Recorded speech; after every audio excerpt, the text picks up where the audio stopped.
አንድ ደቂቃ ባልሞላ ጊዜ ውስጥ ድል በአድዋ ሙዚየም። መላው የስፖርት ቤተሰብ በጉጉት ሲጠብቅ የነበረው የጆኒና የንቃተ ህሊና የኤምኤምኤ ፍልሚያ ባልተጠበቀ ፍጥነት ተጠናቋል። ጆኒ እንዴት አንድ ደቂቃ ባልሞላ ጊዜ ውስጥ ተጋጣሚውን ሊዘራው ቻለ?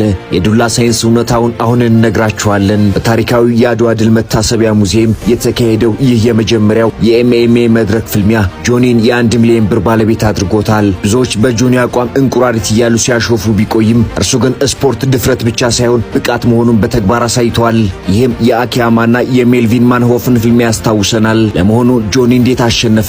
ነገሩ እንዲህ ነው። ዱላ ሳይንስ በሆነበት በዚህ ዘመን ጆኒ የሰውነት ውስጣዊ አወቃቀርን ወይም ደግሞ አናቶሚን ጠንቅቆ ያወቀ ይመስላል። ተጋጣሚው ንቃተ ህሊና ቀድሞም ጀምሮ ቢደነፋም ጆኒ ግን በሰከንዶች ውስጥ ጀርባው ላይ ሆኖ ሙሉ በሙሉ መቆጣጠር ቻለ። ፊቱን ላለመጉዳት ተቆጥቦ የታየው ጆኒ ድሉ ከተበሰረ በኋላ ማርሻል አርቲስት ነኝ የምትሉ ሁሉ ተፋለሙኝ ሲል በኩራት ተናግሯል። ንቃተ ህሊና በድጋሚ ለመጋጠም ቃል ቢገባም የዘንድሮ የኤምኤም ፍልሚያ ግን በጆኒ የበላይነት ተጠናቋል። የአድዋ ሙዚየም ለእንደዚህ አይነት ውድድር አዲስ ምዕራፍ ከፍቷል። እናንተስ ፍልሚያው እንዴት አገኛችሁት? ሐሳባችሁን በኮሜንት ታጋሩን። በየቀኑ እንዲህ ያሉ ሰበርና ትኩስ መረጃዎች እንዲደርሷችሁ ቻናላችንን ፎሎ ማድረግ እንዳትረሱ።